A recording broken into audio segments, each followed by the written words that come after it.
Hello guys, Radhe Krishna. চলে আসছি একটা ঝটপট বানাবো রেসিপি। মেনু দেখে তো সবাই বুঝতেই পারছেন কী বানাবো। আমি এই কটাই পেলাম। ক্যামেরাটা মোবাইলটা পড়ে যাচ্ছে স্ট্যান্ড থেকে। আমি এই কটাই পেলাম ফ্রিজে, আর নেই। কেমন হয়ে যাবে কেন? ঘরে আমরা যে কজন মানুষ, 3জন 4জন, এতে হয়ে যাবে, কোনো প্রবলেম নেই, সাফিসিয়েন্ট এগুলি। আমি এইভাবে কেটে নেব। দেখেন, ভাবছিলাম একটু বোঠা শুদ্ধ কাটবো, কিন্তু থাকুক। এখনই আমার আর প্যান্সেন্স নেই, কথা বেশি লেগে আছে। আমি এইভাবে দেখাই দিচ্ছি কীভাবে আমি কেটে সব বের করবো। দেখেন, শুধু বোঠাই কাটবো আমি, আর কিছু কাটবো না। এইভাবেই থাকবে এগুলি, বাস। তারপরে পিছন দিক থেকে আর এগুলি কাটবো না। এটা আমি 3 ফালি করবো, 4 ফালি করলে বেশি হয়ে যায়। 3 ফালি করবো। যদি পোকাপোকি থাকে এভাবে কেটে ফেলে দিলে হবে, কোনো প্রবলেম নেই। ব্যাস, বেগুনে তো একটু পোকা থাকবে। পোকা বেগুন না হলে কি আর স্বাদ হয়? মেন হচ্ছে সার যেভাবে দেয় আজকাল মানুষ, পোকা লাগে না। আর এই পোকা লাগার মানে সার একটু কম দেওয়া হয়েছে আর কি। আমি এরপরে আবার ধুয়ে নেব, দেখে আপনার যদি লাগে। এটা একটু বেশি পাতলা হয়ে গেছে, যদি আপনার দোহা লাগে আপনি ধুয়ে নিতে পারেন, কেননা পোকা বেরোয়েছে তো আমি একটু ধুয়ে নেব। এইভাবে ভালো ভালো করে নেব। ব্যাস, সুন্দরভাবে বেগুন আমি ধোয়াধুয়ি করে পরিষ্কার করে হলদি লবণ লাগাই রাখছি। এখন এটাকে ভাজবো।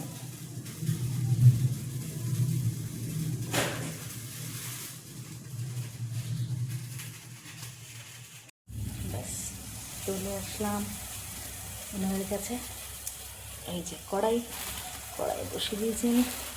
আমার কড়াইটা একটু সবাই একটু ইগনোর করবে, সবসময় এরকমই থাকে আমার কড়াই, এর থেকে ভালো আর আমি পারি না।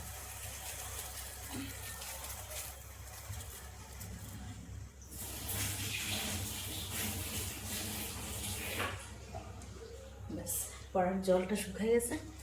একটুখানি কড়া যদি তাতে, তারপর আমি দেবো সরষের তেল।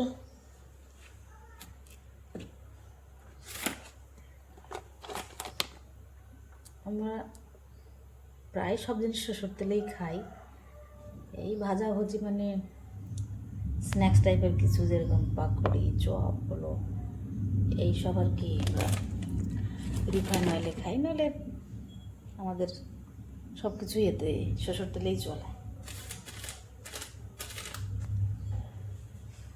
একটুখানি অপেক্ষা, তেলটা গরম হয়ে যাক।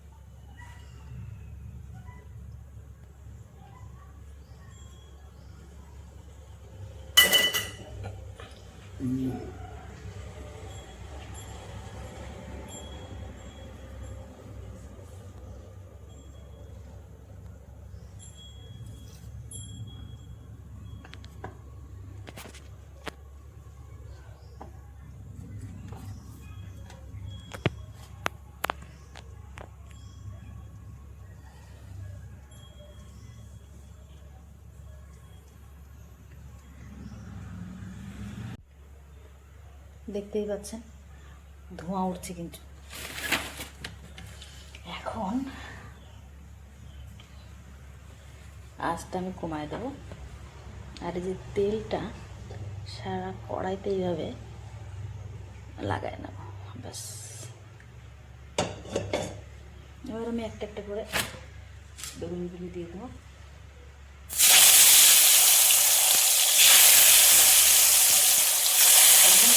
ওষুধ দেওয়া।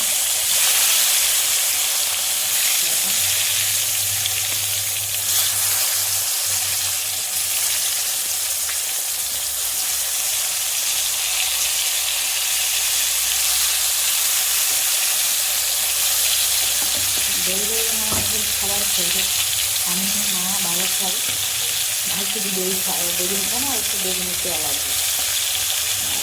আমি তো খুব ভালো বাসি, বেগুন ভাজা ভালোবাসে, বেগুনও খুব ভালোবাসে।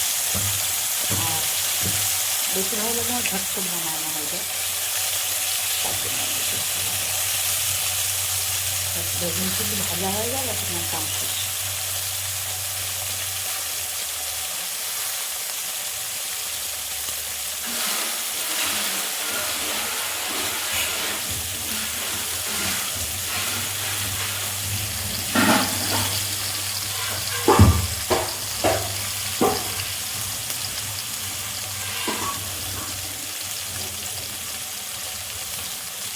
এখানে বেগুন আমি ঢাকা দিয়ে নেব।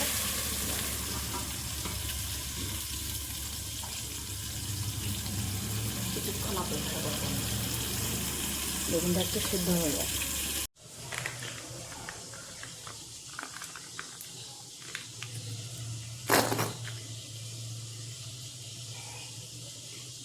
আমি এখন দইয়ের প্রিপারেশনটা করে নেব।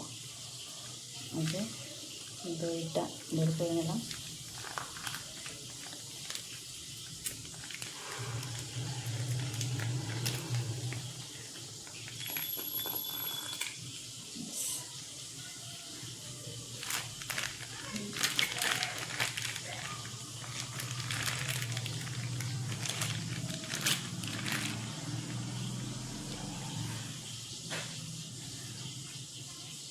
দইটা কিন্তু যথেষ্ট গাঢ়, এরকম গাঢ় আমার লাগবে না, আমার আর একটু পাতলা দরকার।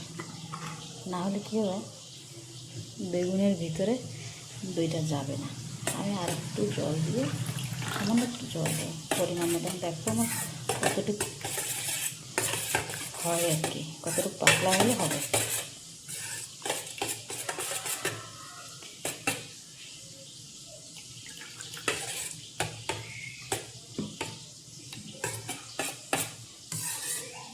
এখন আমি না এতে লবণ দেবো, না হলদি, না কিছু।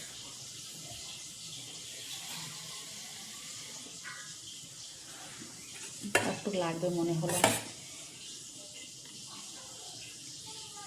কিছুই দেবো না। এইভাবে আমি একটু ফেটে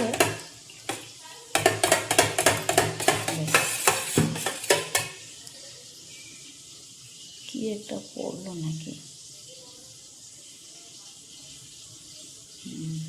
কি একটা পড়লো, শুধু ফেটে রেখে দেবো।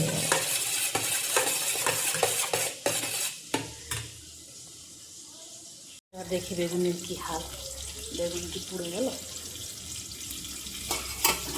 উল্টাই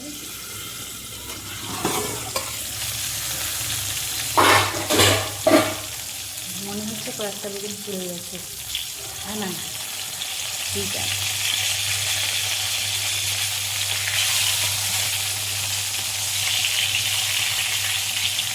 তেল যদি একটু বেশি দেন বা বেশি এরকম পড়ে যায়, কোনো অসুবিধা নেই, সেটা আপনারা পরে বুঝতে পারবেন।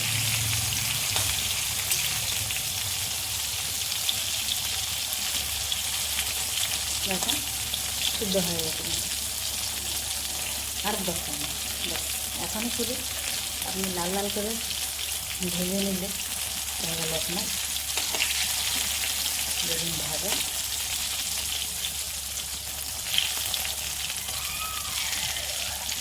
এভাবে সবগুলি নিয়ে একটা একটা করে উল্টে পাল্টে ভালো করে লাল লাল করে ভেজে নেব। সবগুলি উল্টাবেন ভালো করে, নাহলে কাঠের কাঠেরগুলি লেগে থাকতে হয়তো এগুলি কোনটা পুড়ে গিয়ে থাকতে, ভালো না করলে পুড়ে যাবে।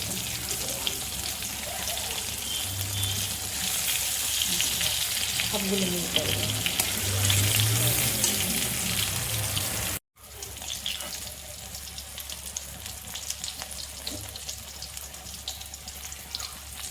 উঠায় নেব, যেগুলো হয়ে গেছে সেগুলো খাই নেব।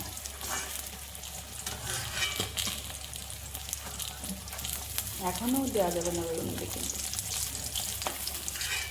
যেহেতু গরম আছে বেগুন, সাথে সাথে যদি দই ভিতরে দিয়ে দেন, দই কিন্তু ফেটে যাবে।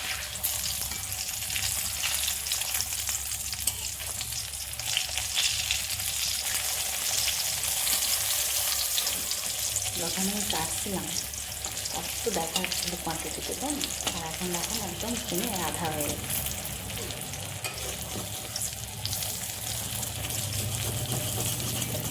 হ্যাঁ, একটু কয়েকটা লেগেও গেছে, কোনো অসুবিধা নেই, চলে। দেখেন এগুলি বেশি পাতলা করে কাটা হয়ে গেছে, এটা ঠিক আছে।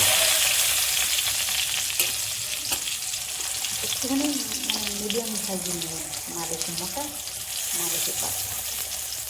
বেশি পাতলা হয়ে গেলে এখন উল্টো পাল্টা করতেই করতে ভাঙে দেবে, আর বেশি মোটা হলে দইটা ধরছে না ভিতরে বেগুনে।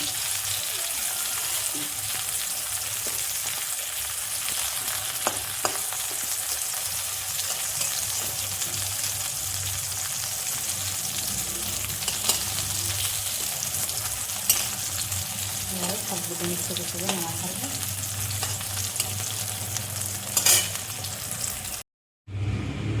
তেলটা একটু পরিষ্কার করে নিতে হবে। থাক, যাই হয়েছে, আমার আর পেশেন্স নেই। দিয়ে দেবো কিছু সাদা শস্য। আপনি যদি চান কালা শস্য নিতে পারেন।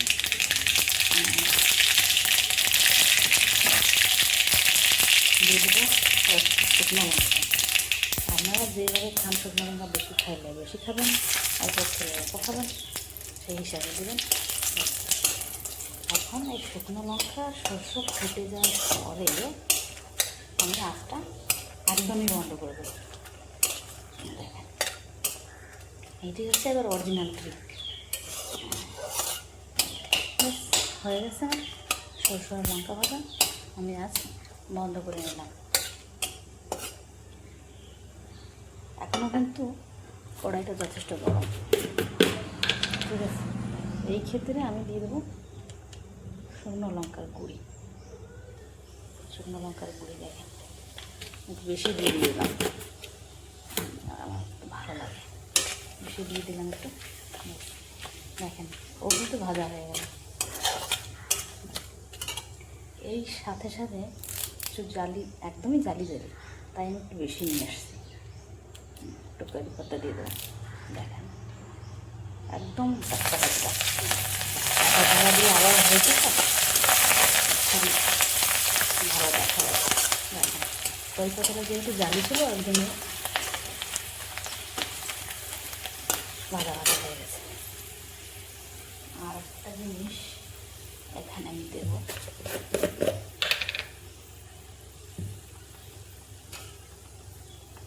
অল্প একটু, কেননা হলদি তুমি আগে দিয়েছি বেগুন ভাজা, অল্প একটু হলদি দেবো আমি, বাস অল্প একটু।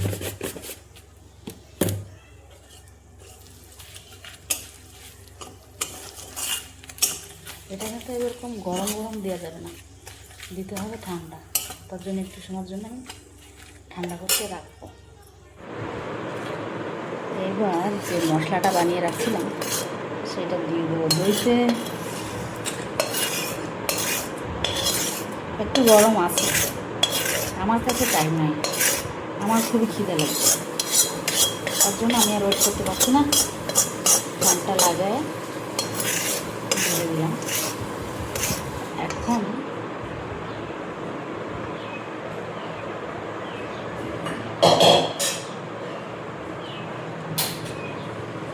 আপনারা সাদা লবণ যদি খান দিতে পারেন, নাহলে ব্ল্যাক সল্ট দিতে পারেন, কিন্তু এখনই না, যখন আপনারা বেগুনের ভিতরে দেবেন তারপরে দিলে ভালো হয়, নাহলে ওই জল জল করে দই কেটে যাবে। আমিও কোথার থেকে একটা ফট করে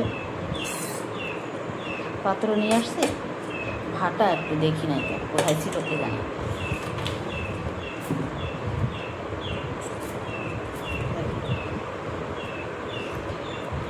আমি দইতে বেগুনগুলি দিয়ে আধা ঘন্টা রেস্ট নিলে ভালো হয়। যদি তা না হয় আপনারা ইনস্ট্যান্টও খাইতে পারেন, কিন্তু আমার কাছে সময় নাই। আমি দইতে বেগুনগুলি দিয়ে পর খেয়ে নেব। বেগুনও কিন্তু গরম, কীভাবে দই কিছু সময় পরে না ফেটে যাবে, একদম ছাগড়া ছাগড়া হয়ে যাবে, সের জন্য গরম দিতে নাই। চলো, অসুবিধা নেই, চলবে, এক আধ দিন এদিক ওদিক হলে কোনো প্রবলেম নেই।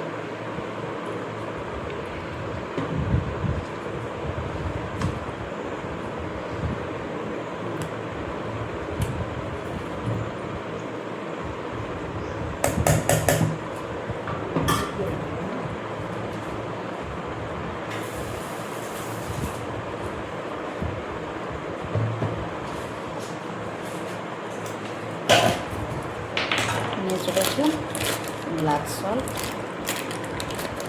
এগুলি একটু এমনি সাদা লবণের থেকে একটু বেশিই যায়, লবণে পোড়া হয়ে যায় না কিন্তু ভিতরটা, সেই অনুসারে আপনারা আপনাদের কুয়ার মতন দেবেন। আমি কোয়ান্টিটি হিসাবে ভাবছি একটু ঠিক হবে, যদি না হয় টেস্ট করার পরে আমি আর দেবো, না হলে থাক, আর দেবো না। মনে হচ্ছে হয়ে যাবে যথেষ্ট।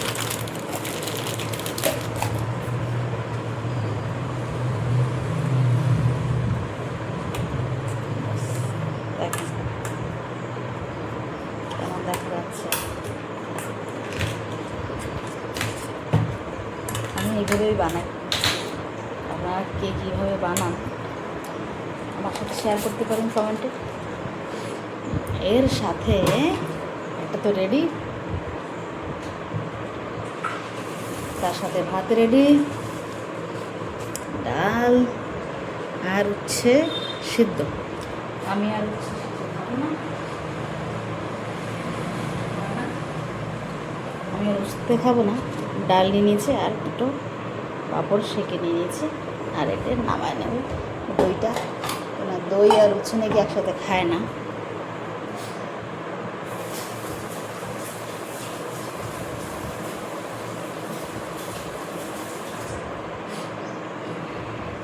পরিবেশন করে নেব।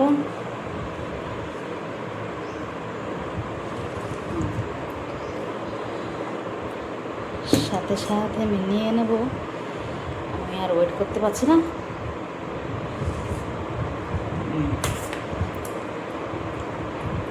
আমি আর ওয়েট করতে পারছি না, দেখেও এত লোভনীয় হয়েছে আমার কাছে। সবার কাছে হয়তো ভালো না লাগতে পারে, এরকম আছে আমার কাছে যে জিনিসটা অনেক সুস্বাদু, অনেক অমৃত টাইপের, আমার কাছে সেটা সেরকম না হতে পারে না। ব্যক্তি বিশেষ সবাই তো আলাদা আলাদা না, সবার রুচি আলাদা, সবার চালচলন আলাদা। একটা লঙ্কাও নিয়ে নেবো সাথে।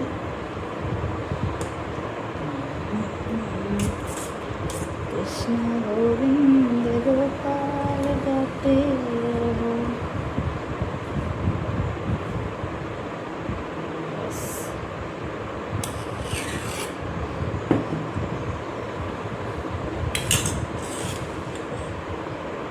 একটু মাথায় খেয়ে আপনাদের একটু বলি কেমন হলো। তো আর কন্ট্রোল হচ্ছে না, মাছ মাংস থেকে এইসবই তো খেতে কত স্বাদ। কোথায় গেল লঙ্কাটা? একটুখানি লঙ্কা এইভাবে দলে নেবেন, হ্যাঁ, তারপরে এইভাবে ভাতের সাথে এইভাবে মাখায় নেবেন না। বেগুনের ছোলা কে কে খায়? এই ছোলাগুলি কিন্তু খেতে নাই, হজমের ডিস্টার্ব হয়। যাদের বাড়ি ছোটো বাচ্চা যারা দেন বাচ্চাদেরকে বেগুন, এইটা কিন্তু বের করে দেবেন। বেগুন, টমেটো আর কাঁচা লঙ্কার যে ছোপা ছিলকাগুলি, ওগুলো একটু বের করে দেবেন। একটু খেয়ে নিয়ে এবার। কৃষ্ণ কৃষ্ণ। আমি তো বলবো সবসময় মতন আমি যেমন বানিয়ে থাকি, দই বেগুন তো ভালোই হয়, খারাপই হয় না কখনো। তেমনই লাগছে। আপনারা কেউ যদি অন্য কোনোভাবে বানান শেয়ার করবেন, আমি সেটাও ট্রাই করবো। আর আপনারাও ট্রাই করেন যদি কেউ আমার মতো না বানায় থাকেন। এটা কিন্তু ঝটপট, একদম কোনো টেনশন নেই, আর খেতেও খুব ভালো। ধন্যবাদ সবাইকে, বাই।